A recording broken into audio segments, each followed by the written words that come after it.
nous allons voir aujourd'hui la responsabilité de l'homme. Amen. En tant que mari, la responsabilité de l'homme en tant que mari. Amen. Rapidement, on va aller dans Éphésiens 5, verset 23. Je lis la parole de l'Éternel. Oui. Car le mari est le chef de l'homme, Car le mari est le chef de l'homme, comme Christ est le chef de l'Église, comme Christ est le chef de l'Église. qui est son corps Oui. et dont il est le sauveur. Qui est son corps et dont il est le... Sauveur.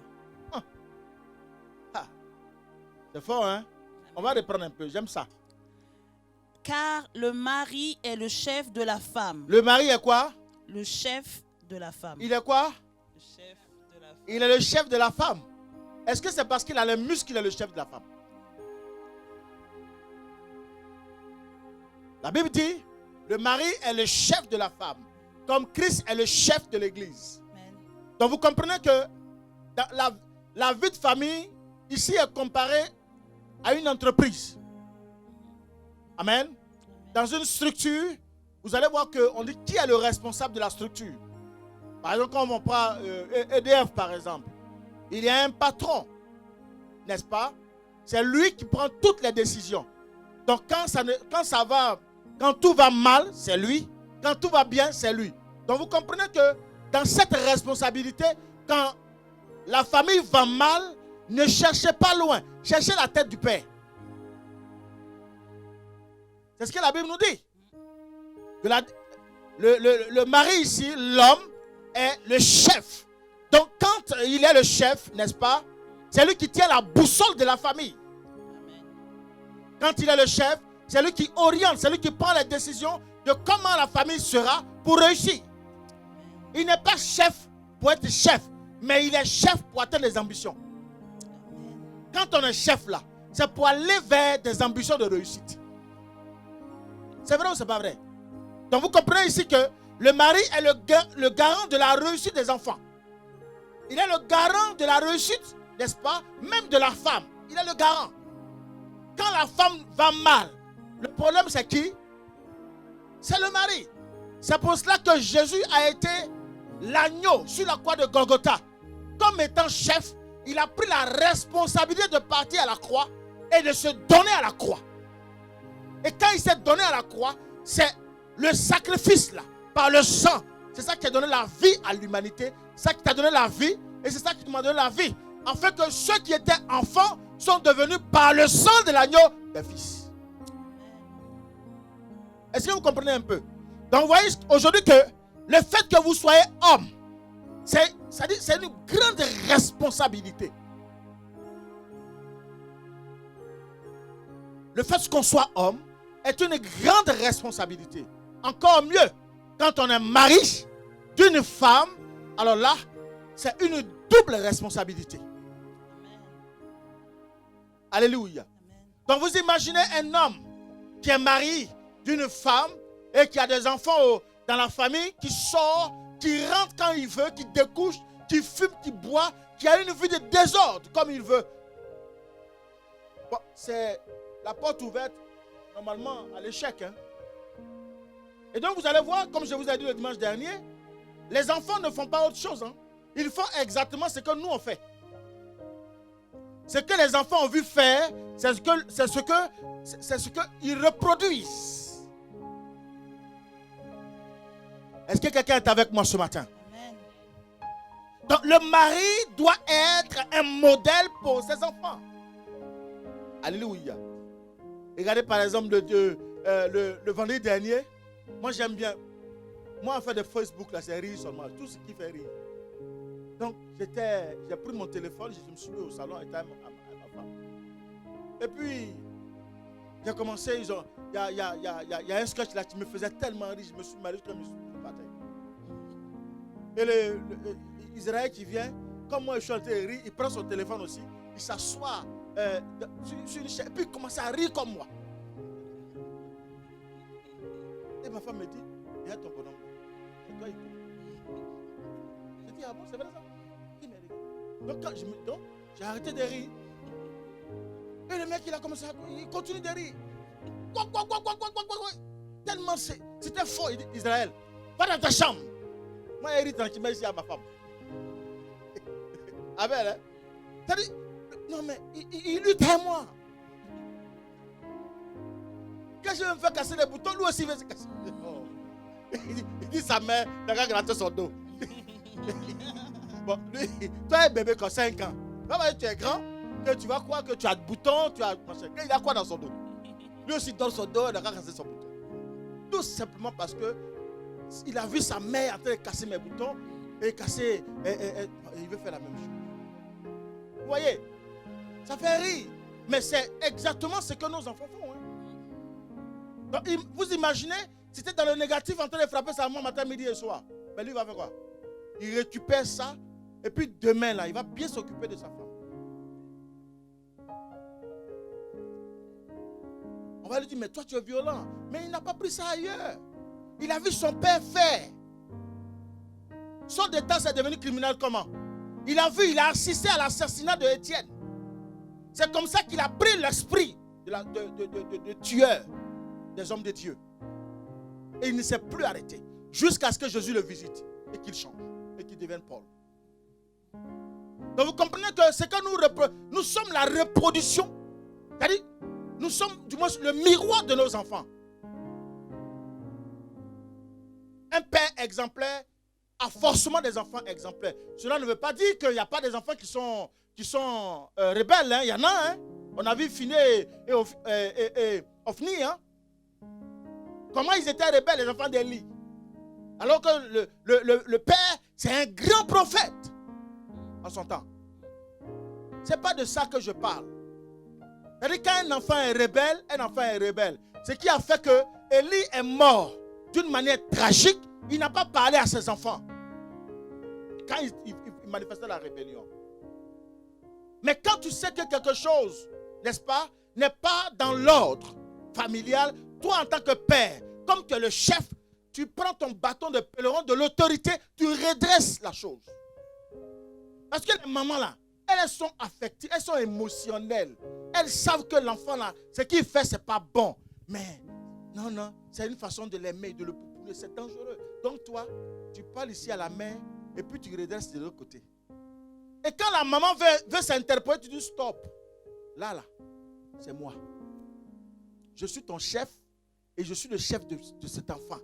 Donc pour l'instant, mets-toi à l'écart. Je corrige mon enfant. Alléluia. Parce que quand tu vas commencer à dire, je jette l'éponge, parce qu'à chaque fois je vais intervenir, alors sa maman intervient, alors son papa fait ceci, alors tel ou tel. Finalement, qu'est-ce qui va se passer? Quand l'enfant va échouer sur ton image. Quand on parlera de l'échec de l'enfant, ce n'est pas une autre personne qu'on voit, on voit ton image. Donc tu n'as donc pas le choix de pouvoir manifester, c'est-à-dire de pouvoir intervenir et de redresser l'enfant. Parce que si l'enfant échoue, tu as échoué. Gloire à Jésus. Amen. Alléluia. Le chef de famille est celui qui prend les grandes orientations, les grandes décisions pour le bien-être de la famille. Amen. Le chef de famille doit être un modèle pour ses enfants. Le chef de famille est celui qui fixe les objectifs à atteindre de la vision qui est la vision de la famille. Bon, toi et moi là, on s'est mis ensemble, toi et moi là. Vous savez, est-ce que vous avez, quand souvent vous allez à la mairie, on vous demande si vous avez un contrat de mariage. Vous savez ce que ça veut dire? On vous a jamais demandé ça? Pour ceux qui sont passés par là. On vous demande un contrat. Si vous avez un contrat de mariage, pour la plupart du temps, il n'y a pas de contrat de mariage. Hein. Le contrat de mariage, très souvent, il est moral. C'est ça, hein? Mais vous devez avoir un contrat de mariage. Même s'il est moral, tu dois lui dire, toi tu dis tu me veux. Moi aussi je lui dis, je te veux. Donc nous deux là, on est ensemble là. On va où? C'est pour quel objectif? Si c'est pour faire papa et maman, ça ne suffit pas. Si c'est pour faire les enfants seulement, ça ne suffit pas. Les enfants que nous faisons là. Bon, les enfants, ils sont là. C'est nos ouvriers. Bon, c'est pour quel objectif? Amen. Donc vous voyez, Si bien que ce ne soit pas un contrat que vous allez envoyer devant les autorités, mais vous devez établir un contrat moral. Ma femme et moi, nous avons un contrat moral. Là où elle est obligée de me soutenir par rapport à la vision de la famille que je me suis fait fixer. Elle doit marcher dans mes pas. Si elle va hors de la vision, c'est qu'elle est quoi? Elle est diviseur.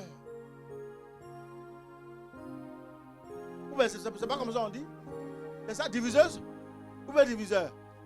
On prend, elle est où acclamez le Seigneur un peu là. Mon académicien est où là? C'est ça? Diviseur? Ok. Donc je ne me suis pas trompé. Acclamez-moi.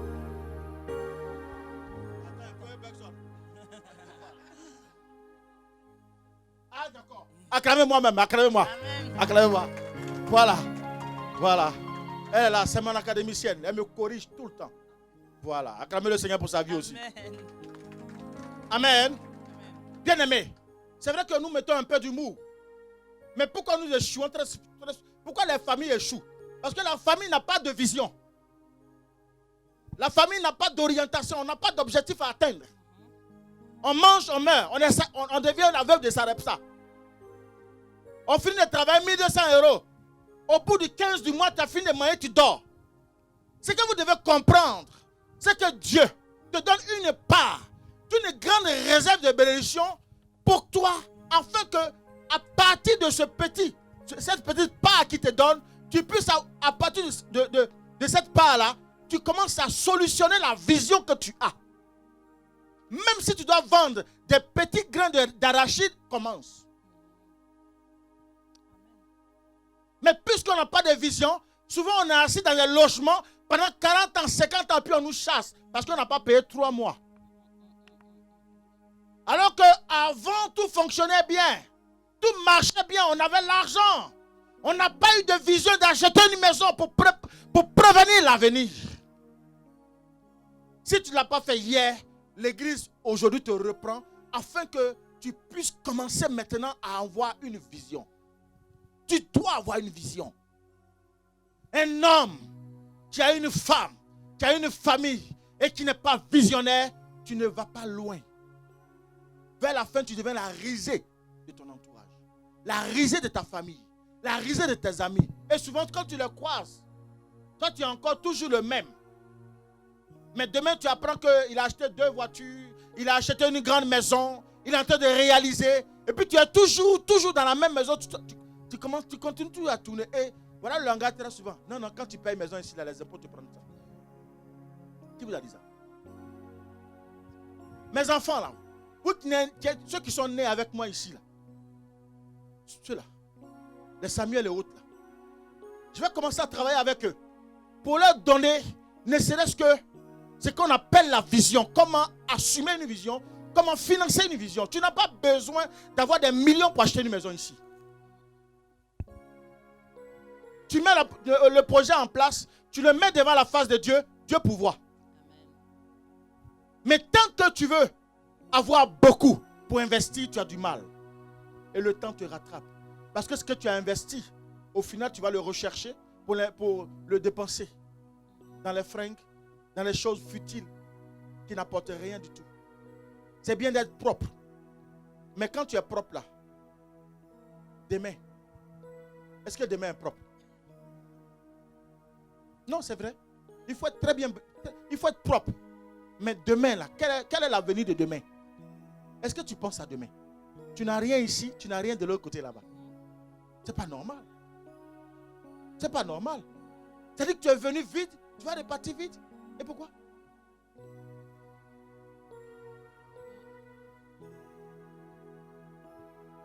On n'est pas chef de famille comme ça. Hein? Pour dire je suis chef de famille. Ici, là, c'est moi qui parle. Tais-toi, j'ai fini de parler, tu n'as pas à parler. Mais en même temps, quand Dieu c'est moi qui parle, il faut donner.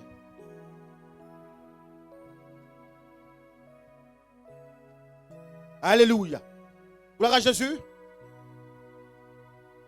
Un chef de famille doit avoir l'autorité en ce qui concerne l'éducation des enfants. Cette autorité ne s'incarne pas par les cris. Hein? Non. J'étais gardien d'immeuble. Junior, c'est dans ça il est quitté Abidjan pour venir me trouver à Paris ici. Quand il venait, j'avais un balai, 17 étages, et puis je fais le ménage. On dit, gardien, il y a une tâche ici, je cours. Il va enlever. Lui, il est couché à la maison, il dort. Il mange. Et il se plaint même comme quand le frigo est vide. Amen. Merci mon fils. Pendant ce temps-là, je continue. Je passe ma serfillère. Et quand il veut passer par là à l'école, puisque l'appartement, le logement est dans le bâtiment que je nettoie. Donc le matin, je commence à 8 heures. Donc, avant de partir, il va passer par moi. Donc au moment où il veut passer, je fais exprès. Puis il nettoie.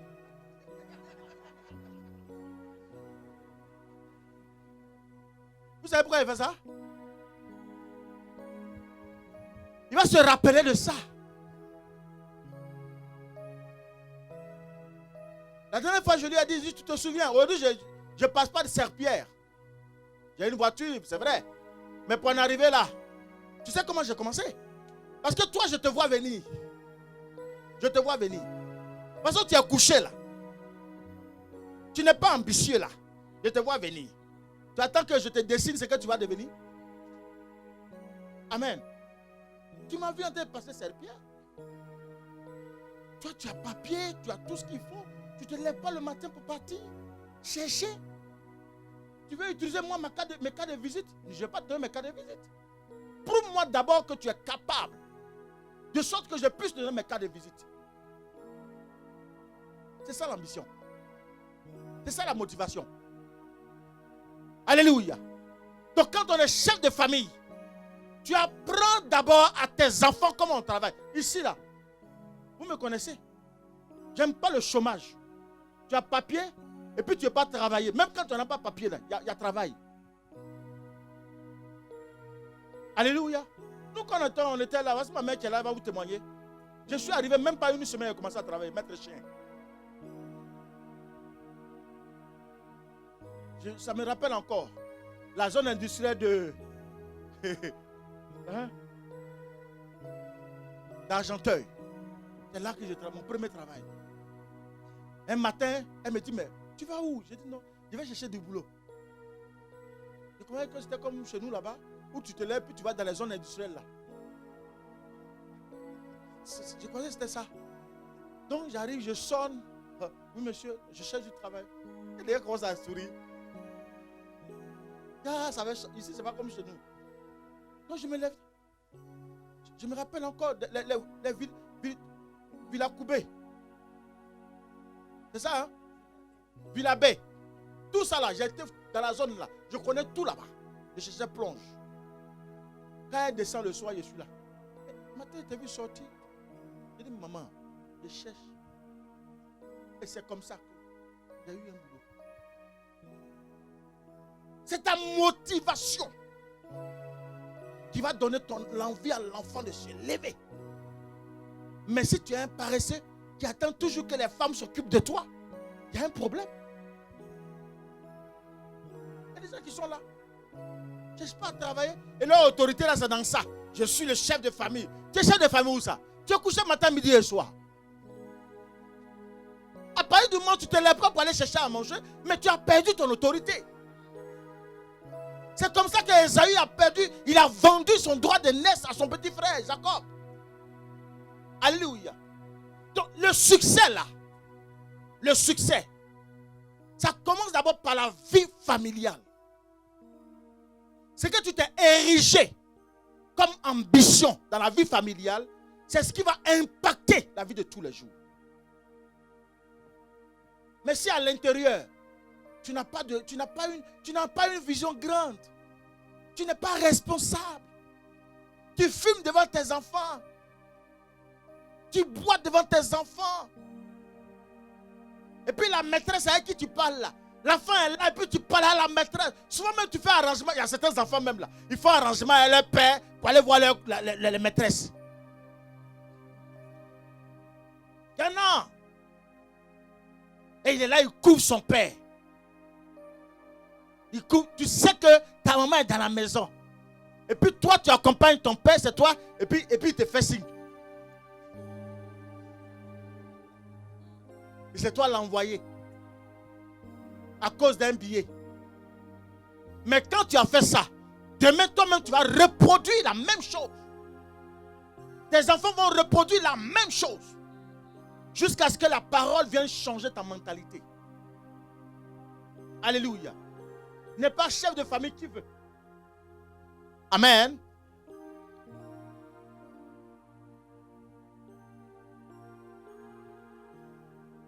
Tu dois aimer ta femme. Ephésiens 5, verset 25 à 29.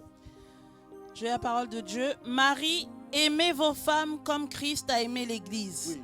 Il s'est livré lui-même pour elle, afin de la sanctifier par la parole, après l'avoir purifiée par le baptême d'eau, afin de faire paraître devant lui cette Église glorieuse, sans tache, ni ride, ni rien de semblable, mais sainte et irrépréhensible. C'est ainsi que les maris doivent aimer leur femme comme leur propre corps. Celui qui aime sa femme s'aime lui-même. Est-ce que vous comprenez ici que Dieu compare c'est-à-dire que l'Église à la façon dont la femme doit être embellie par l'homme? Est-ce que quelqu'un comprend cette subtilité? C'est pour cela que j'ai dit le dimanche dernier. Si tu as offensé ta femme avant de quitter ta maison et que tu te sens heureux de l'avoir insultée, tu es parti. Je t'en prie. Si tu ne sais pas ce que ça veut dire, ça dit quand tu reviens là, avant de dormir, il faut t'agenouiller pour lui demander pardon. Voici la révélation ici. La femme est une entité pour Dieu. La femme est très précieuse pour Dieu. La femme est un joyau pour Dieu. Regardez comment Dieu compare la femme. Il dit, toi l'homme, tu dois embellir la femme de sorte qu'elle ne soit ni ride, ni quoi encore? Sans tache. Sans tache. Et puis quoi encore? Ni ride, ni rien de semblable. Ni rien de semblable. C'est-à-dire que cette beauté-là, on ne doit pas la retrouver quelque part. Parce que nous, les hommes, nous avons le devoir d'aimer nos femmes. Ce n'est pas en venant dire, mais tu ne vois pas ce qu'elle a fait là. Ce n'est pas ça. Tu dis, tu aimes la même. Il faut ouvrir ta bouche un jour. Amen. Tu ne vois pas qu'elle sort, je reviens, je t'envoie un cadeau. Ce n'est pas de ça qu'on parle. Amen. Elle aussi, elle sort, elle te fait la nourriture, elle met ça devant toi, tu manges. Amen, amen, amen. Mais ouvre la bouche, dis à la femme, je t'aime un jour. Amen. Alléluia. Amen. Beaucoup d'hommes ne savent pas que la femme est comme une fleur. Amen. Elle a besoin d'être arrosée par ta parole. Alléluia. Tant que tu ne lui dis pas les paroles, regardez un peu. Marie, aimez vos femmes comme Christ a aimé l'église et s'est livré lui-même pour elle. Dis-moi, quel est le jour où tu as un jour fait un sacrifice pour ta femme? Quel est le plus gros sacrifice que tu as pu réaliser dans ta vie pour ton épouse? Tu connais la faiblesse de ta femme. Tu sais que c'est dur. Elle n'arrive pas à faire enfant. Tu sais que c'est dur. Elle n'arrive pas à s'en sortir parce qu'elle a telle ou telle situation. Quel est le sacrifice que tu as pu réaliser pour lui donner cette preuve d'amour-là? Mais c'est là, pendant qu'elle souffre dans sa chair, et tu vas prendre le couteau pour enfoncer encore bien même dans sa chair pour lui faire mal. En allant voir ta famille, en allant voir tes amis, elle devient maintenant l'opprobre de ta famille. C'est-à-dire c'est le sujet de discussion, quoi. Depuis elle est là, elle fatigue les gens toutes les nuits, elle ne fait pas enfant. Dieu n'a pas dit ça. La parole est en train de me démontrer ce matin. Si quelque chose ne va pas dans la famille, c'est toi l'homme. Ça dépend de ton attitude. Ça dépend de comment tu la prends. Ça dépend de comment tu fais. Hey, vous savez, une femme qui est tout le temps en stress, elle ne fera jamais d'enfant. Est-ce que vous le savez? Même si la sémence est très bonne, mais le stress permet que ça évacue, ça rejette la sémence. C'est pour cela que ta douceur, ta façon de te comporter, de lui parler, n'est-ce pas, change beaucoup de choses dans sa vie. Amen. Ça fait tomber le stress. Yes. Alléluia. Bien-aimé, Dieu a besoin que tu, un jour, démontres que tu peux faire le meilleur de toi-même. Que tu peux te sacrifier pour ta femme. Alléluia. Amen. Tu peux un jour la défendre. Yes. Tu peux un jour la protéger. Tu peux un jour la surprendre même avec de belles surprises. Yes. Tu connais la faiblesse de ta femme. Tu sais ce qu'elle aime. Mais pourquoi tu ne fais pas ce qu'elle aime? Yes. Gloire à Jésus. Amen. Quand on voit le verset 26, relis le verset 26, ma fille. Verset 26. Afin de la sanctifier par la parole. Regardez un peu. Afin de la sanctifier par la parole. Tout ce qui sort de ta bouche doit encourager ta femme. Amen. Tout ce qui sort de ta bouche doit la motiver. Yes. Tout ce qui sort de ta bouche doit faire sortir le héros qui est en ta femme. Parce que dans chaque vie que Dieu a amenée sur la terre des hommes, il y a une qualité, il y a des talents, il y a une dimension d'héros. Mais comme elle est tout le temps fragilisée, qu'est-ce qui se passe? Elle est comme ça. Dans ta propre maison, dans sa propre maison, elle a peur. Dès qu'on ouvre la porte, il est là. Il est là. Tout ce que tu t'as dit, c'est de crier. T'énerver, crier. Pourquoi? Pourquoi? Fais là-bas. Rien de bon ne sort de ta bouche. Si ce n'est que pour rabaisser. C'est pas ça l'autorité. Hein. On appelle ça le mépris. Et quand tu méprises une femme, mon frère, tu n'as pas longue vie.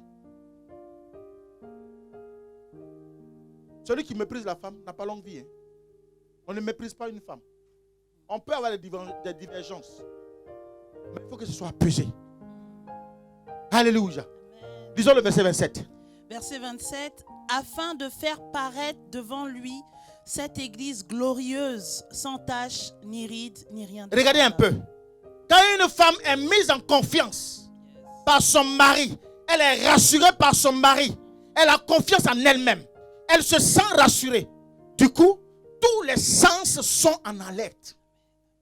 C'est-à-dire que ce qu'elle ne pouvait même pas faire, elle va te faire le meilleur repas.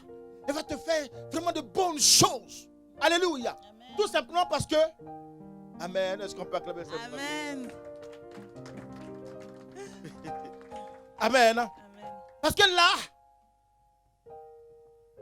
tu as démontré à ta femme que tu es un homme de valeur. Alléluia. On ne dit jamais, moi je suis un homme de valeur. Hein, mais c'est une femme qui va te qualifier. Tant que ta femme ne te qualifie pas, il y a problème. Amen. On n'est pas un homme de valeur par ses propres dires. Non. Mais on est un homme de valeur par ce qu'on pose comme acte. Amen. Donc tu vois que quand la femme est rassurée, elle va chercher à séduire son mari. L'esprit est bien disposé. C'est-à-dire elle est moins fatiguée. Quand tu dis, non, je vais te faire à manger. Je ne suis pas fatigué. Mais quand tu lui parles mal tous les jours, tu l'insultes, tu la rabaisses tous les jours. Quand tu diras, j'ai envie de manger ça, elle dit,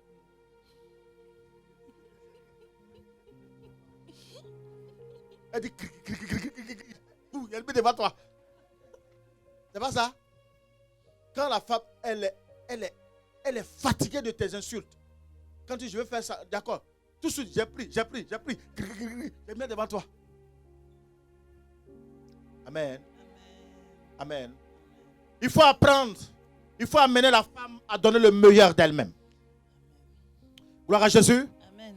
Quand la femme est rassurée, il y a beaucoup de choses qui se manifestent. Amen, amen. Amen. Alléluia. Ne voyez pas seulement que la femme comme un objet. Comme un objet. Non. Respecter sa femme et l'honorer. 1 Pierre 3, verset 7. 1 Pierre 3, verset 7. Marie, montrez à votre tour de la sagesse dans vos rapports avec vos femmes, comme avec un sexe plus faible. Regardez. comme, d'abord, on te demande de l'honorer. Et comme elle est avec un sexe plus faible. Donc, tu comprends que en réalité, ton cri là, ça ne sert à rien. Elle est déjà faible. Amen. Amen. Amen. Tout simplement, ce qu'on te demande de faire, c'est de lui donner de la valeur. Quand une femme est valorisée, waouh, elle te fait des choses extraordinaires. Amen. Amen, amen. Amen. Mais quand une femme est méprisée, alors là, ce que tu veux là, elle te donne. Proprement. Amen, amen. Amen. Tu dois honorer ta femme. Tu dois la défendre. Tu dois l'apprécier. Tu dois la chérir. Tu dois la traiter comme une reine. Amen. Gloire à Jésus. Honorer sa femme revient à dire de ne pas la battre, de ne pas l'insulter, de ne pas la gifler, de ne même pas lui porter. Mais une femme ne se frappe pas. C'est horrible. C'est horrible.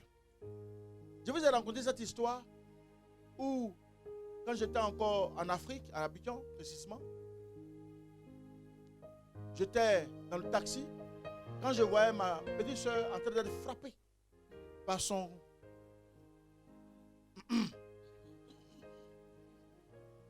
Amen. J'ai dit, taxi, garde-toi. Garde-toi. Je suis arrivé, je n'ai pas cherché à comprendre. Hein. Non. Lui-même là, il pensait qu'il était venu se séparer. Mais le temps, il va se rendre compte, il était dans Caniveau, devant Saint-André. C'était là. Le temps, il va dire, mais qu'est-ce qui se passe là? Il était dans le Caniveau. Parce que votre papa d'avant là, ce n'est pas le celui d'aujourd'hui là. Non. C'est une noire. Deuxième date.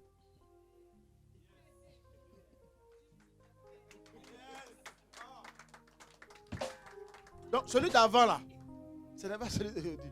Jésus a brisé ça même, détruit même depuis près de 30 ans. Mais je me suis bien occupé du gars. Amen. Et je l'ai interdit d'approcher ma soeur. Et vous connaissez, vous les femmes, non, vous connaissez, non? Quand je ne suis pas là, il dit, toi, tu m'as eu, mais la prochaine fois. Depuis ce jour, il a arrêté de porter main aux femmes lui-même. Ah oui, il était trop violent. On ne frappe pas une femme. Et c'est quand tu vois la femme en train de pleurer, ça ne te fait pas pleurer? Amen. Moi-même, simplement, quand ça ne va pas, puis ma bouche et puis je donne ici, là. Quand elle pleure, là, je pleure. Oui. Non. Un homme qui n'est pas sensible ne mérite pas d'avoir une femme. Amen. Non.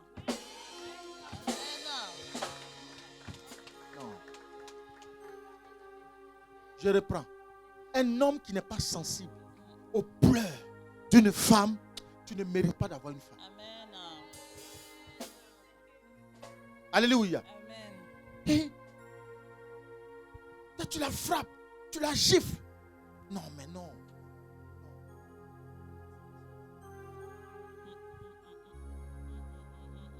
Amen.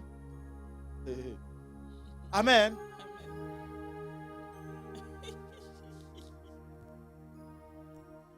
Tu n'as pas le droit de rabaisser ta femme devant tes soeurs, devant ta maman, devant ton père, encore moins devant tes amis. Ce qui se passe dans ton foyer là, tes parents n'ont pas obligation de savoir. Ce n'est pas un droit, c'est écrit nulle part. Parce que vous savez, que ce soit du côté du mari, que ce soit du côté de la femme, il y a toujours la mère qui défend son fils. Obligé. Le côté maman va défendre son fils. Le côté maman aussi va défendre sa fille. Donc au final, on va vous. Quand c'est comme ça, vous les deux, repliez-vous. Finissez par vous accorder. Mais n'envoyez pas ça en famille. Oui, hier, ma femme m'a fait ça. Hier, ma femme m'a fait ça. Mais qu'est-ce que tu fais? Tu es en train de la vendre. Ben, les parents vont la prendre. Quand ils vont arriver, ils sonnent. Brrr, quand tu pousses là-bas. Et puis ils rentrent dans la maison. Et mais on ne comprend rien. Mais c'est que tu allais s'aimer là-bas. Là. C'est le résultat qui est là. On commence à détester ta femme, tu te plains. Et puis là, finalement, tu viens. Quand tu as commencé à parler aux parents, ici, tu es venu t'accorder avec ta femme. Tu es venu demander pardon, mais de l'autre côté, tu l'as pas dit. Ne venez plus, hein. Nous on s'accordait ici. Et la pauvre. Les parents débarquent. Voilà la mère, elle débarque maintenant. Elle commence à savonner la pauvre femme. Il y a certaines qui sont impulsives, qui réagissent. Mais il y a d'autres qui ne parlent pas, elles pleurent. Et elles se posent la question, mais qu'est-ce qui se passe? Il ne faut pas aller demander qu'est-ce qui se passe là. Ton mari a parlé. Ce qu'il allait dire là, c'est le résultat qui est là. Donc la pauvre femme, personne ne veut la voir. Personne ne veut la sentir. C'est ce que tu dis là, qu'ils prennent content. Ah, elle est mauvaise. Mon fils m'a dit qu'elle est mauvaise, donc elle est mauvaise. Vous voyez? Donc l'homme qui parle trop là, il est dangereux. Un homme ne doit pas trop parler. Un homme là, quand on dit l'autorité, c'est-à-dire tu donnes ton dos. C'est en toi et puis tu vis avec ça. Parce que tu as un devoir de protéger et de couvrir ta femme. Mais pour un oui, pour un non, tu balances ça, tu veux l'entendre. Il faut ne serait-ce qu'avoir un seul conseiller. Et puis le conseiller que tu vas avoir là, il faut que ce soit une personne qui soit capable de te dire non seulement la vérité, mais de te conduire vers ce qui est apaisant. Mais tu vas balancer, même la nuit, même tout ce qui est grave, tu vas dire là-bas. Mais finalement, qu'est-ce qu'ils vont faire? Ils vont prendre parti. Chasse-la. Ce n'est pas une bonne femme. Donc quand tu viens, tu es guindé maintenant dans ta propre maison. Elle te fait à manger. Elle prend toute cette affection pour te faire à manger. Tu viens, tu balances d'un revers sa nourriture. Des fois, tu ne manges même pas sa nourriture. Tu vas dormir. Le matin, devant les enfants, tu la rembrouilles. Mon frère, c'est-à-dire que tu as ouvert la porte de la malédiction sur ta vie. Redisez encore. Redisez. Ephésiens 5, verset 23. Vous allez voir la révélation qui est cachée. C'est-à-dire que Dieu compare la femme à l'église. Il dit c'est comme ça que vous devez traiter votre femme. Elle doit sans tache, ni ride. Mais si tu la frappes, si tu l'insultes, est-ce qu'il n'y a pas de tache? Si. Alléluia. Gloire à Jésus. Amen.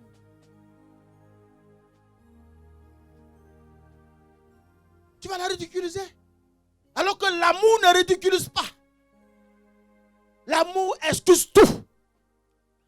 L'amour n'a pas de défaut. Mais si tu vas prendre, c'est-à-dire que, non mais je comprends pas.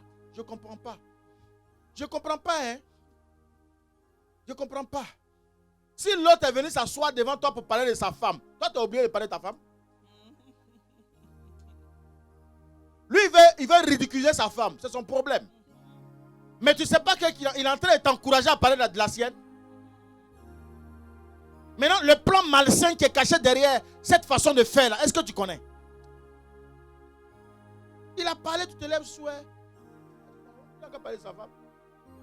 Quand tu ne réponds pas, et je vais te dire, mais attends, toi tu es comment même? À chaque fois que je parle de ma femme, toi tu ne parles jamais de ta femme. Ah, mais moi, pour moi là, elle est bien. Regarde, tu dis quoi? Gloire à Jésus. Alléluia. Amen. L'homme doit nourrir sa femme. Tu dois acheter des vêtements à ta femme. Tu ne dois pas abandonner ta femme avec qui tu as lutté jusqu'à quand tu as réussi là. Et puis tu vas aller prendre une nénette. Les petites sorcières là. Elle ne savait pas quand vous mangez, quand vous étiez en train de manger du pain à un sucre là. Elle n'était pas là, hein. Tu n'avais rien, tu étais dans ta tête là. Elle te supportait malgré tout, hein. Elle n'a pas vu l'or sur toi, hein. Elle t'a aimé tel que tu es comme ça là, elle a aimé. Elle a supporté ton comme ça là. Elle t'a encouragé. Mon chéri, vas-y, investis. Je pense que ça peut aller. Je suis là, je te soutiens. Si tu apportes 10 francs, moi j'apporte 1 franc. Si tu apportes 100 euros, moi je peux apporter 50 euros. Vas-y, vas-y, vas-y. Maintenant tu as commencé à réussir. C'est là que tu trouves maintenant que elle ne s'est pas attachée pagne. Tu trouves maintenant qu'elle s'habille mal. Tu trouves maintenant qu'elle est vilaine. Son ventre est devenu gros. Ses seins sont devenus longs. C'est maintenant que tu trouves qu'elle est trop noire. Donc tu cherches maintenant tout ce qui est clair, métis. Et puis tu prends tout l'argent qu'elle a investi là. Tu vas chercher une petite sorcière. Tu es maudit.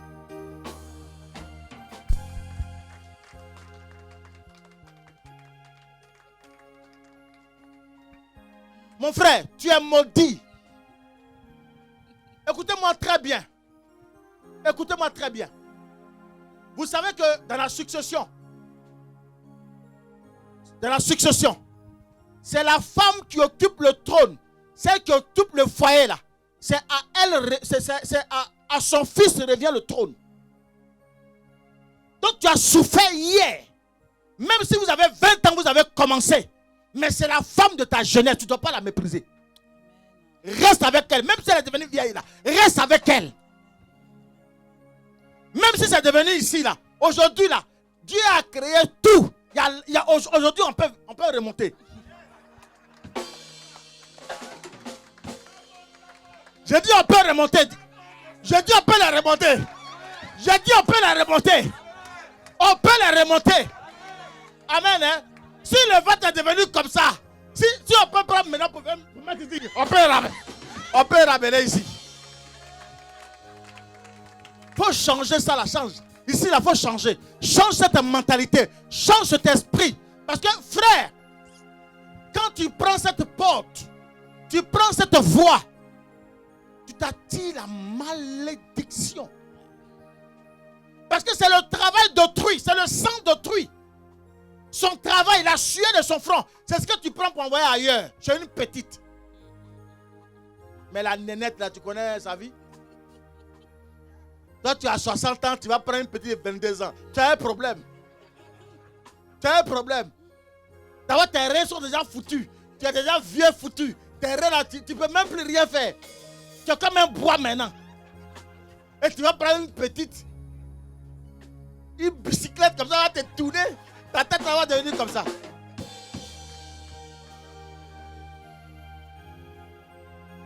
Non, il y a des gens qui anticipent leur mort, quoi.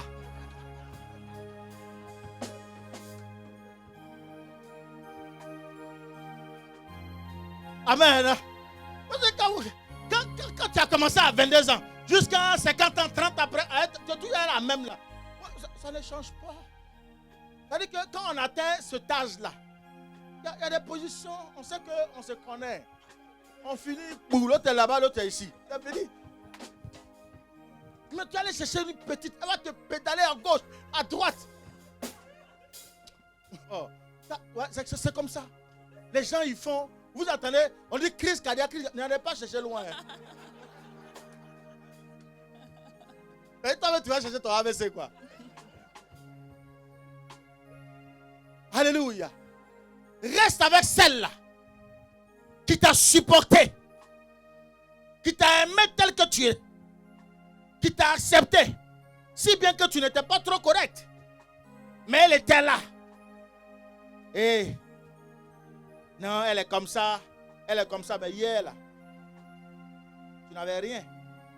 Elle n'était pas comme ça. C'est aujourd'hui que tu vas voir ses défauts. Alléluia. Tu dois souvent inviter ta femme au restaurant, au cinéma. Alléluia. Changer un peu de décor. Changer un peu de style. Mettez un peu de pinard dans ce que vous mangez. Alléluia. Mais tu quittes ton travail avec ton long ventre comme pour moi là. Tu es assis là. Oui, on va blagali. Ozua, où est ma photo? Où est ma blagali? Où est ma sauce graine? Pardon, change un peu. Va un peu au restaurant. Prends ta femme un peu. Change un peu de décor. Des fois, vous n'êtes pas obligé de toujours rester dans votre espace. Hein. Tu peux créer, vous savez, ce qui rallonge l'amour. Il faut souvent changer de décor. Amen. Même le décor intérieur, tu dis, bon chérie, aujourd'hui on met ça en rouge-blanc. Aujourd'hui on fait ça en bleu, blanc, vert. Tu changes le décor. Et puis souvent tu dis, bon écoute, aujourd'hui, voilà, un week-end, un vendredi soir, quand elle sort du travail, tu la récupères, vous allez dans un hôtel quelque part, vous faites vendredi, vous faites samedi, vous quittez là-bas, dimanche, venez à l'église, tranquille. Frère, faut essayer ça. Essaie ça. Tu vas voir si elle va parler en langue. Elle va parler en langue. Amen, hein? Si elle ne parlait pas en langue, elle va parler en langue. Change un peu le décor. Mais tu es toujours dans ta vieillerie là. Le riz, foutou, placali. Riz, foutou, placali. Riz, foutou, placali. Ça ne change pas. Mets un peu d'épinards. Change un peu de petits pois. Voilà. Changez un peu de steak. Voilà. Alléluia. Alléluia. Alléluia. Amen. Hein? Quelqu'un est en train de se défendre ici. Amen, amen. Oui, ça fait souvent du bien de sortir un peu de tout le bruit des enfants, hein, de tous les cris des enfants, des quatre murs habituels. Tu la sors un peu et tu vas voir qu'elle va changer. Amen, amen. L'homme doit travailler dur pour souvenir aux besoins de sa famille. 1 Timothée 5, verset 8. 1 Timothée 5, verset 8. Oui. Si quelqu'un n'a pas soin des siens, et principalement de ceux de sa famille, Oui. il a renié la foi et il est pire qu'un infidèle. Ah. Il a fait quoi? Renier. Renier la foi. Donc vous comprenez que l'homme doit veiller aux besoins spirituels de la famille. Amen. En tant qu'homme, c'est toi qui donnes les orientations spirituelles de la maison.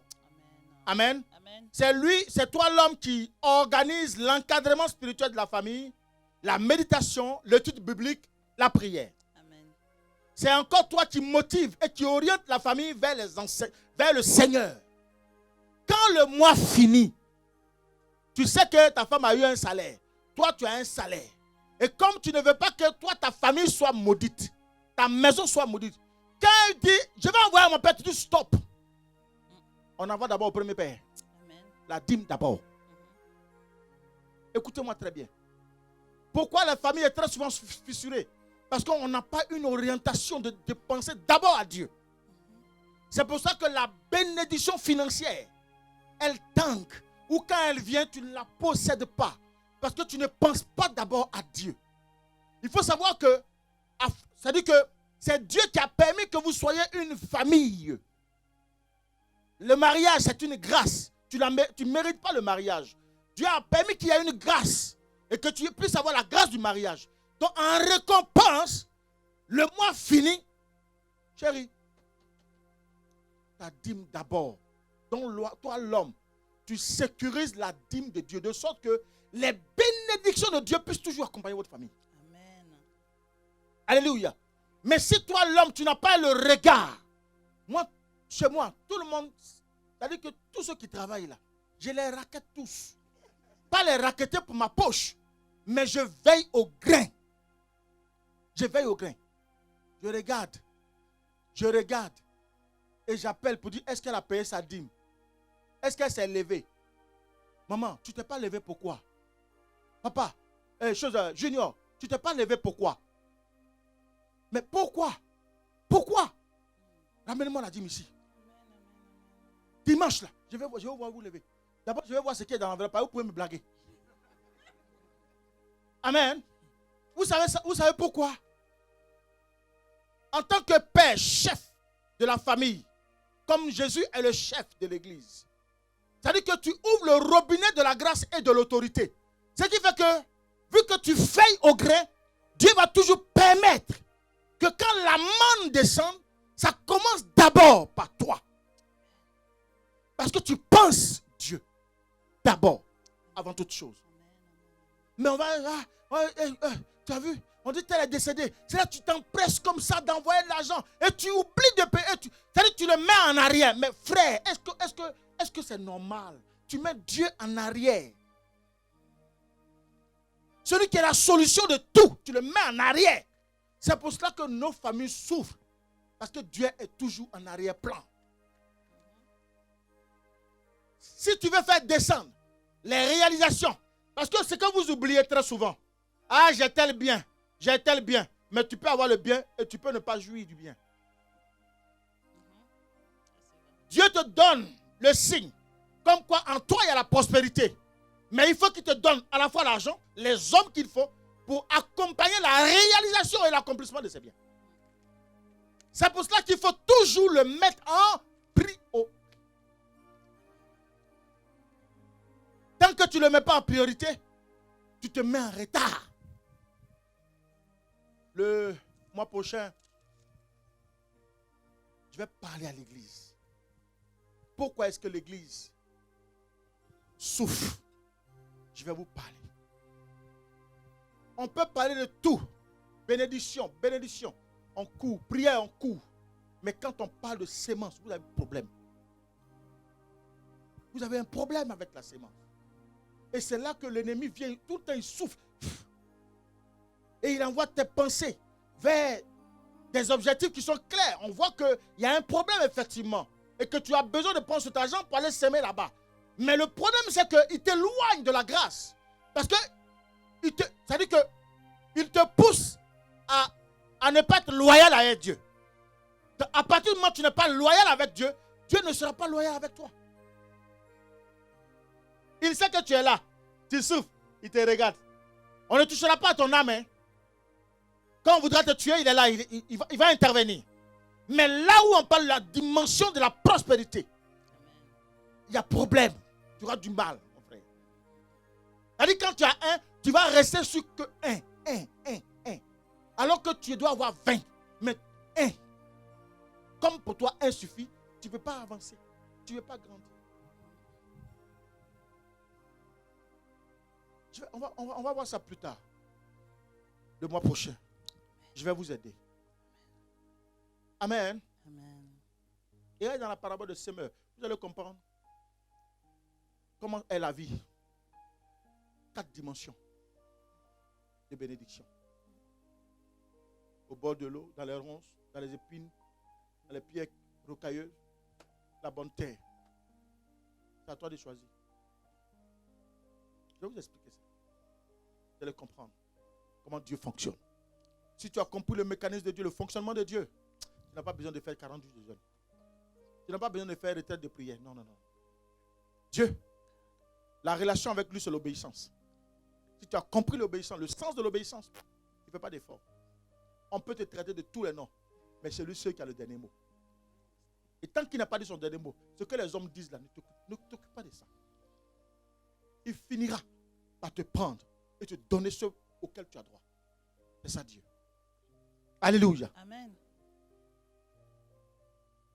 Donc vous comprenez que l'homme est le garant de la vision spirituelle du foyer. Au sein de sa communauté, il doit être exemplaire. Tu ne peux pas être un mari exemplaire dans ta communauté et puis tu viens à l'église, tu es un mari rebelle. Mais tes enfants vont te regarder comment? Amen. Amen. Donc le mari ne doit pas être paresseux. Amen. Et compter toujours sur les amis pour faire vivre sa famille. Amen. C'est pas normal. Et non, j'allais voir un ami là, il va me donner 100 €. Mais à un moment donné, tu demandes à tes amis, mais à un moment, quand tu vas venir sonner, on n'ouvre plus. Hein. Une fois, c'est bon, on peut te dépanner. Mais quand ça devient quotidien, mais moi, je ne te dépanne plus. Tu sonnes, je ferme ma porte. Donc, en tant que père, tu dois travailler. Tu dois te mettre hors de tout ce qui est paresse. Tu dois donner, tu dois prouver. C'est-à-dire que chaque jour, tu dois séduire ta femme. Parce qu'une femme là, tant qu'il y en a ici, elle est amoureuse. Il ne faut pas se mentir ici. Tant que ici là, c'est lourd là, elle est toujours amoureuse. Mais fais le malheur pour dire qu'il n'y en a rien. Tu l'envoies ici, elle dit qu'elle est fatiguée. Tu la tournes à droite, elle dit qu'elle est fatiguée. C'est là-bas, là, elle est fatiguée. Ah oui. Ben, tu ne veux plus répondre. Elle a besoin. Elle aime, elle aime tout ce qui est chic. Tu ne peux plus payer. Tu es paresseux, tu ne vas pas chercher non plus. Elle n'a pas envie de te frustrer, donc elle te laisse comme ça, mais en réalité, voilà, tu ne sers à rien.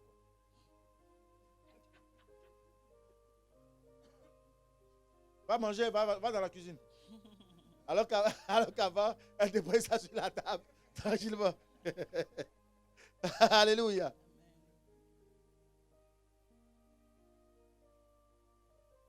Donc, vous voyez, le fainéant là, il ne doit pas avoir un foyer heureux. Quand tu es fainéant, un bon visionnaire doit se faire respecter par le travail. 2 Thessaloniciens 3, verset 10. Je lis la parole de Dieu. Car lorsque nous étions chez vous, nous vous disions expressément, si quelqu'un ne veut pas travailler, qu'il ne mange pas non plus. Est-ce qu'on a compris? Amen. Si quelqu'un ne veut pas travailler, Qu'il ne mange pas non ben, il plus. ne mangera pas. Toi, tu ne veux pas travailler. La femme se lève à 4 h du matin pour aller dresser le lit. Ou bien elle va faire ménage. Ou elle va faire garde d'enfant. Toi, tu dors. Et puis elle vient là, tu dors. Tu dis, non, mais attends. Laissez les oiseaux du ciel là. Est-ce qu'ils ne mangent pas? Ils ne moissonnent pas, mais ils mangent, non? Ah, donc toi, tu es devenu maintenant moineau, quoi. Amen, hein? Amen. Non, bien aimé. Il faut qu'on se respecte. Amen. On a quitté l'autre côté là pour venir améliorer la vie ici. Un homme qui est paresseux, il n'a pas le droit d'avoir un foyer. Même s'il est super puissant, c'est pas ça qu'on mange. Un homme paresseux qui ne veut pas travailler, c'est un fardeau. C'est-à-dire si tu as 2 enfants, c'est comme si tu avais 3 fils. Parce que quand tu achètes pour papi tout, et puis pour mamie tout, tu vas acheter aussi pour papa tout. Amen. Hein? Non, j'aime pas les paresseux. J'aime pas les paresseux. Et ils ont toujours des excuses circonstancielles, quoi. Non, tu vois pas? On dit qu'il y a coronavirus maintenant. Mais coronavirus, mais les gens travaillent. Il y a du travail. Va chercher à travailler. Alléluia. C'est aussi valable pour les femmes. Hein. Amen. Une femme qui ne travaille pas là, ce n'est pas une bonne femme. Hein. Amen. Voilà. Paresseuse là, ce n'est pas une bonne femme. Amen, amen. Amen. On va terminer par ce qui est le plus important. Le bon partenaire.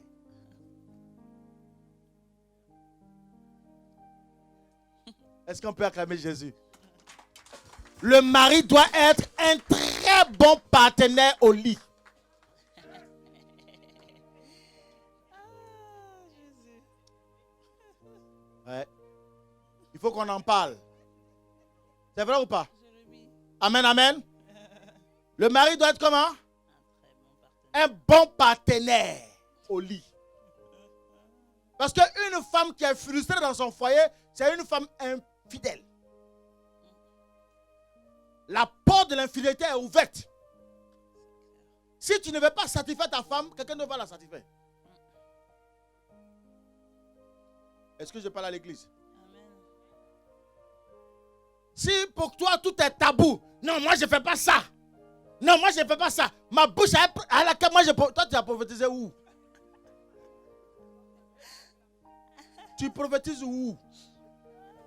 Pardon, il faut satisfaire ta femme. Laisse-la faire des prophéties là. La Bible va te parler aujourd'hui. Amen. Hein? Est-ce que je peux parler à l'église? Est-ce que je peux parler à l'église? Est-ce qu'on peut dire des vérités à l'église? Est-ce qu'il y a un bébé qui comprend l'autre langage là? Il n'y a qu'à qui partit dans la salle des enfants. Est-ce qu'on peut acclamer les enfants? Non, je veux que les enfants partent dans la salle des enfants. Je veux parler à l'église. Voilà. Prenez Ézéchiel, envoyez dans la salle. Il comprend ce qu'on dit là? Il ne comprend pas? Ok. Parce que je veux parler à l'église. Dites-moi. On va lire Cantique des Cantiques 4, verset 1 à 7. Amen. Mhm. Que tu es belle, mon ami, que tu es belle. Mhm. Tes yeux sont des colombes. Oui. Derrière ton voile, tes cheveux sont comme un troupeau de chèvres Oui. suspendus au flanc de la montagne de Galade. Mhm. Tes dents sont comme un troupeau de brebis tondues qui remontent de l'abreuvoir. Toutes portent des jumeaux, aucune d'elles n'est stérile. Tes lèvres sont comme un fil cramoisi et ta bouche est charmante. Ta joue est comme une moitié de grenade derrière ton voile. Ton cou est comme la tour de David, bâtie pour être un arsenal. 1000 boucliers y sont suspendus, tous les boucliers des héros. Tes deux seins sont comme deux fans, comme les jumeaux d'une gazelle qui pèsent au milieu des lys. Les jumeaux d'une gazelle. Qui pèsent oui. Au milieu des lys. Ouais. Avant que attendez là. Vous avez honte ou quoi? Arrêtez un peu là. Aujourd'hui, on va vous parler. Faut bien lire. Verset 6. Avant que le jour se rafraîchisse et que les ombres fuient, j'irai à la montagne de la myrrhe. J'irai à la montagne de quoi? De la myrrhe. De la myrrhe. Et à la colline de l'encens. Et à la colline de l'encens. Tu es toute belle, mon ami, et il n'y a point en toi de défaut. Amen. Dites-moi. Dites-moi. Quand tu allais chercher enfants des gens, à la mairie, on t'a demandé si tu l'aimais. Tu as crié fort. Oui! Au point de casser même les tampons de ceux qui sont venus t'accompagner. Bon, dis-moi, si tu ne lui dis rien de ton amour, si tu ne parles pas, comment elle peut peser ton amour? Amen. Mais tu sais que je t'aime, non? C'est pas ce qu'on veut dire. Quand tu me regardes, je suis comment? C'est vrai ou c'est pas vrai? Amen. Ça c'est vrai. Non, vraiment. Tu as un beau visage. Tu as un beau sourire. Souvent, vous savez, c'est des petites paroles comme ça qui débloquent tout. Hein? C'est vrai ou c'est pas vrai? Amen. Regardez ici, Salomon. Comment il a qualifié la femme.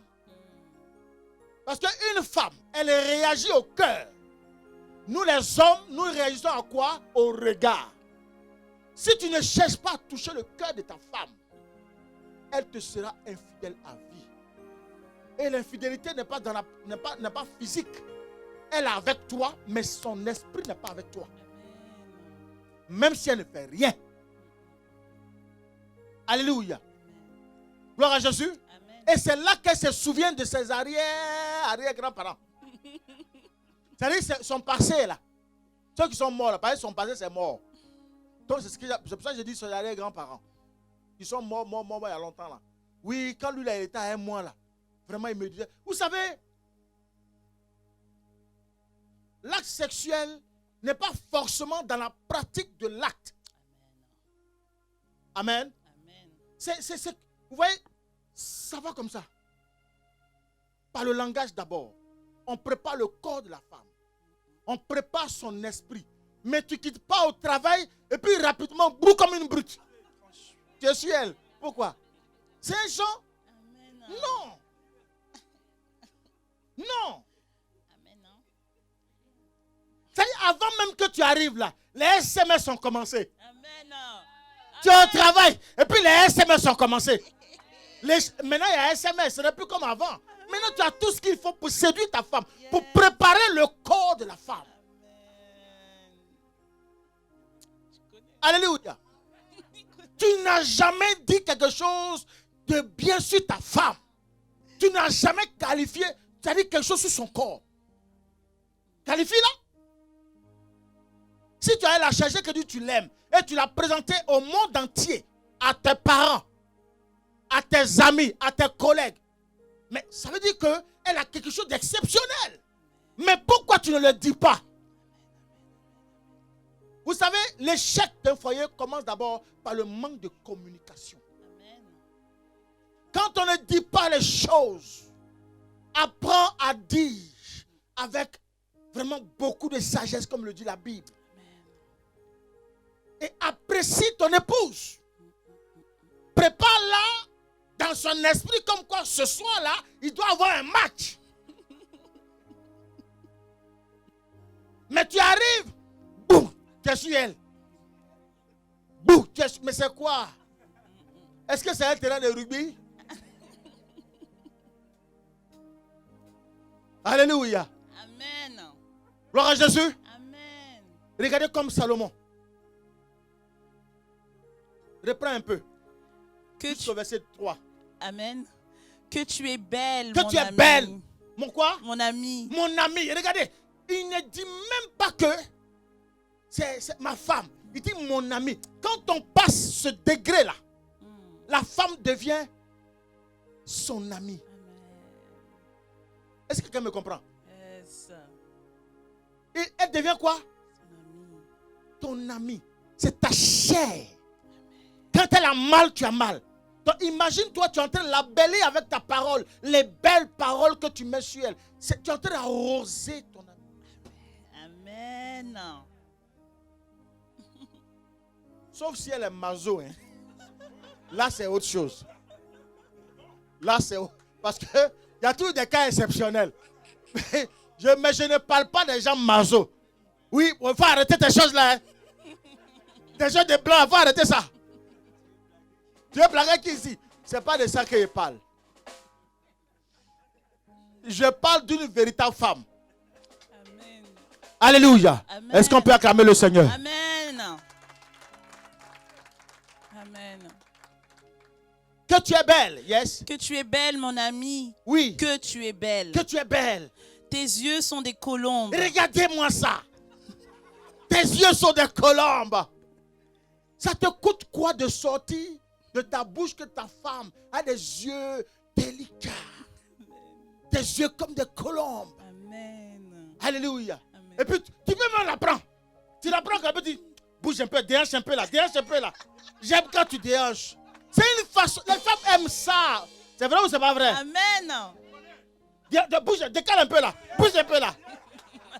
Sors la démarche un peu là. Alors, frère, même, regardez, je suis en train de vous donner le secret. Si de l'autre côté tu n'es pas fort, ça là, sois fort dedans. On va y arriver tout à l'heure. Amen. C'est vrai ou c'est pas vrai? Amen. Si de l'autre côté tu n'es pas utile, ici là, sois très utile. Il faut savoir la qualifier. Une femme qui est toujours qualifiée, comme on dit souvent chez nous en Côte d'Ivoire, la prodada. Tu fais la prodada de ta femme. Amen. Fais son atalakou. Il faut l'embellir avec les belles paroles. Yes. Encourage-la. Démontre que tu l'aimes réellement. Parce que la preuve de cet amour, c'est ce qui sort de ta bouche. Tu n'as jamais rien sorti. Tu es là comme... Donc elle n'a qu'à ouvrir ton cœur. Elle voit ce qu'il y a à l'intérieur. Elle finit de voir. Et après maintenant, elle va croire que tu l'aimes quoi. Non. C'est pas ce qu'on veut dire. Amen. Il faut parler. Amen. Quand tu devais la prendre là, avant de la prendre, tu l'as draguée comment? Et tu as fait des signes de tout.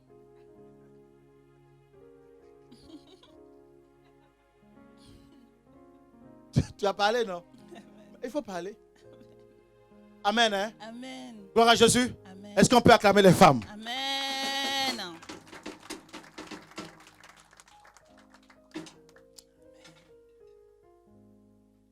Donc quand tu vois que tu commences à parler, tu commences à dire, à décrire cette beauté-là, tout de suite la confiance renaît.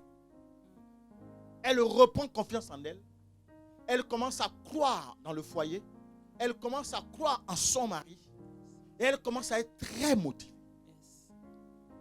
Alléluia. Amen. Ce qu'elle ne pouvait même pas faire, elle se surpasse. Mais tu n'as jamais embelli ta femme. C'est pas bon. Alléluia. Amen. Est-ce que quelqu'un est avec moi? Amen. Il faut apprendre à préparer le corps de ta femme. La femme a besoin d'être préparée. La femme a besoin d'être chauffée à 200%. Amen. Ah, je vous dis la vérité. La femme, c'est comme nous qui avons les voitures diesel, la moteur diesel. C'est-à-dire pour que le chauffage puisse venir, il faut avoir vraiment roulé aussi longtemps possible. Amen. C'est ça, non? Amen. Vous savez, des fois, je suis obligé d'être... Je suis en deuxième mais je suis à 40 à 50 à l'heure pour chauffer le moteur. Je démarre fort le moteur. À 50, normalement, il doit être en troisième. Mais je suis en deuxième. Pour que le moteur démarre. Ça chauffe bien. C'est comme ça là, le corps de la femme. L'église souffre et il y a beaucoup de divorces dans l'église. Parce qu'on ne prêche pas ce thème. On ne le dit pas. C'est biblique, ça est dans la Bible. Mais on ne le dit pas. Parce que on est trop... trop spirituel. Sortez un peu de cette spiritualité. Il faut qu'on enseigne. On doit impacter. On doit faire même des colloques. On doit faire des programmes. C'est-à-dire on prend des hommes, on fait programme. Ta femme là, voilà comment il faut la tenir. On prend femme. Ton mari, voilà comment il faut le tenir. C'est dans la Bible. Et j'ai écrit plus de 45 pages de cet enseignement-là. Que je ne peux pas tout décrire ici. Mais parce que l'église souffre. Elle est là, mais tu penses à celui qui est dehors. Pourquoi? Elle est là, tu penses à celle qui est dehors. Pourquoi? Elle a tout, mais il faut démarrer le moteur. Quand tu vas démarrer le moteur, elle va sortir le meilleur qui est en elle. Tu veux te donner tout, mais tu vas te la mépriser tous les jours. Tu ne la respectes même pas. Tu n'as aucun respect. Tu l'insultes. Tu insultes ses parents. Tu traites même. Mais elle ne peut pas sortir le meilleur d'elle. Alléluia. Amen. Gloire à Jésus. Amen. Donc je disais que la femme doit être préparée et chauffée à 200% avant d'y aller. Ne rentre pas comme ça. Amen. Amen. Même dans l'acte sexuel, on va y arriver. Amen. Vous devez avoir des étapes.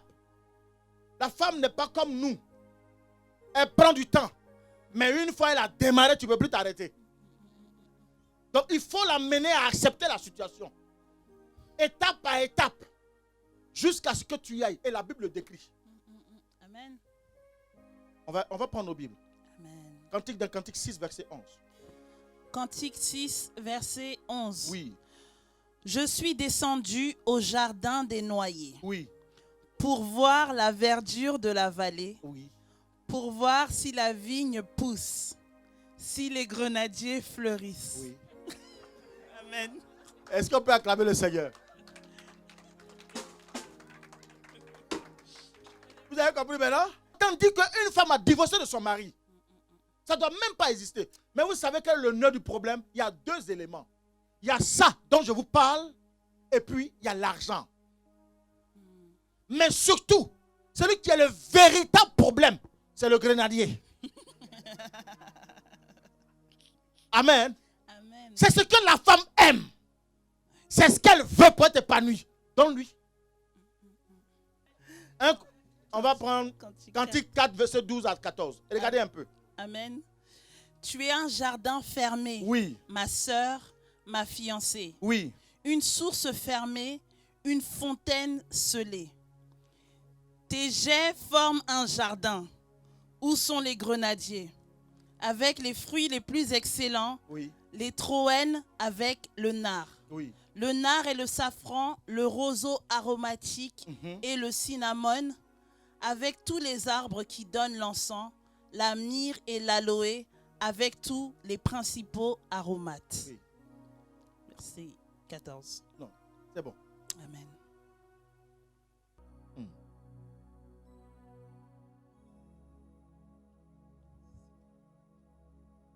Merci Saint-Esprit. Est-ce qu'on peut garder le calme?